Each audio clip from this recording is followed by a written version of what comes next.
Hello everyone, welcome to our classes, the Chemistry and today we are going to discuss about the ISC board volumetric analysis question जो कि question is that to determine the concentration or molarity of KMnO4 solution by titrating it against a standard solution of ferrous ammonium sulfate और ऐसे आपको equation दी जाएगी question paper में और note दिया गया है कि x here in equation means water of crystallization and what we have to calculate it, we have to calculate the molarity of KMnO4 that is potassium magnet solution, molarity of hydrated ammonium iron sulfate, the molecular mass of hydrated ammonium iron sulfate deduced from experimental data and the numerical value of x number of water of crystallization. So let's start.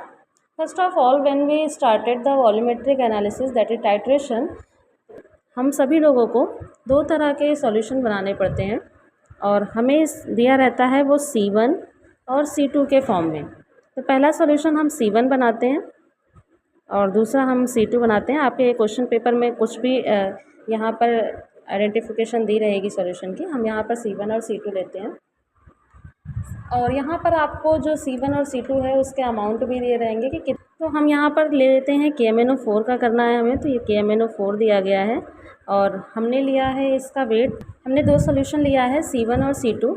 C1 is KMnO4 जिसका wait है 1.85 ग्राम पर litre and C2 is मोहर salt जिसका wait लिया गया है 22 ग्राम और ये इम्प्योर फॉर्म में है।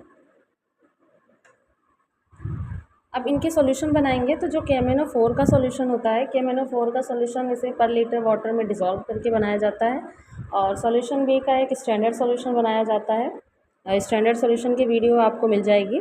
यहाँ हम सॉल्यूशन की बात करेंगे सिर्फ कि how to solve these questions which are given hair.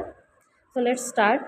First of all हमें टाइट्रेशन करनी पड़ेगी और टाइट्रेशन के लिए एक ब्यूरेट लेते हैं और ब्यूरेट में 0 पॉइंट तक KMnO4 सॉल्यूशन फिल कर दिया जाता है और मोहर सॉल्यूशन को एक कोनिकल फ्लास्क में लेकर के उसकी टाइट्रेशन की जाती है। तो हमने यहाँ पर टेबल फॉर्म कर ली है, ये टेबल फॉर्म हो गई है और यहाँ पर मैंने किया है 3 टाइम्स और ये इनिशियल ब्यूरेट वैल्यू है और ये फाइनल ब्यूरेट वैल्यू है।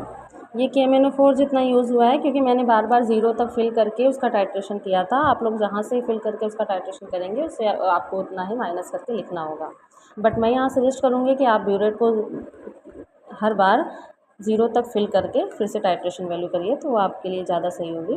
फिर ये है टाइटर वैल्यू, तो हमारी टाइटर वैल्यू आई है 23.6। अब हमें जो क्वेश्चन दिए गए हैं उन क्वेश्चन के आंसर करने हैं। तो फर्स्ट क्वेश्चन है हमारा मोलैरिटी ऑफ KMnO4 यानी पोटेशियम मैग्नेट सॉल्यूशन की मोलैरिटी को बताना है। तो चलिए इनका सॉल्यूशन करते हैं।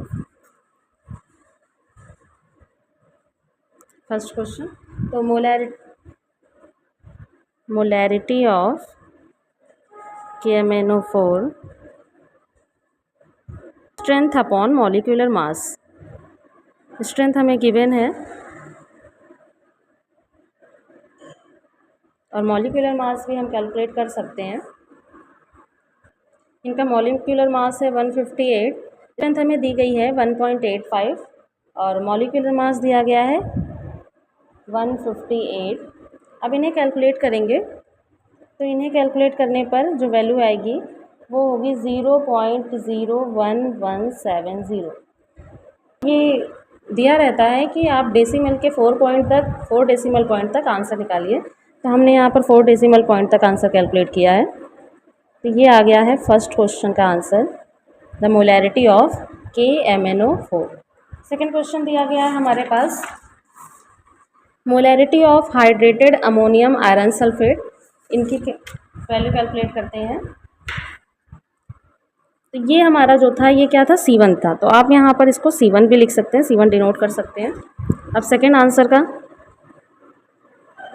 C2 डिनोट किया था हमने, तो मोलैरिटी ऑफ सॉल्यूशन B या मोलैरिटी ऑफ सॉल्यूशन C2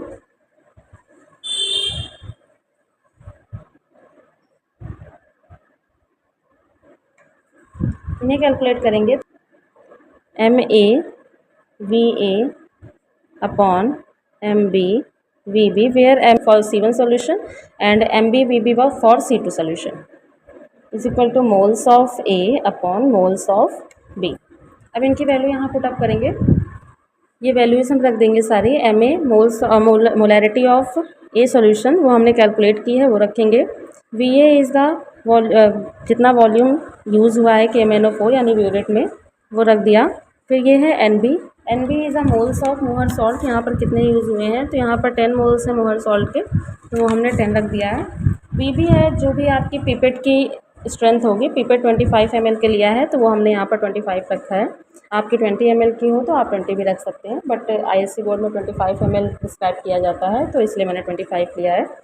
और उसके बाद दिया गया है Na यानी मोल्स ऑफ KMnO4। तो मोल्स ऑफ KMnO4 यहाँ पर 2 लिए गए हैं तो मैंने यहाँ पर 2 रख दिया है। अब इन्हें कैलकुलेट करेंगे तो इनकी वैल्यू आ रही है 0.0552 मोलर। तो ये हमारे 2 क्वेश्चन के आंसर हो गए। अब थर्ड क्वेश्चन देखते हैं। थर्ड क्वेश्चन क्या दिया गया है। थर्ड है the molecular mass of hydrated ammonium iron sulphate reduced from experimental data. Molecular mass is equal to strength upon molarity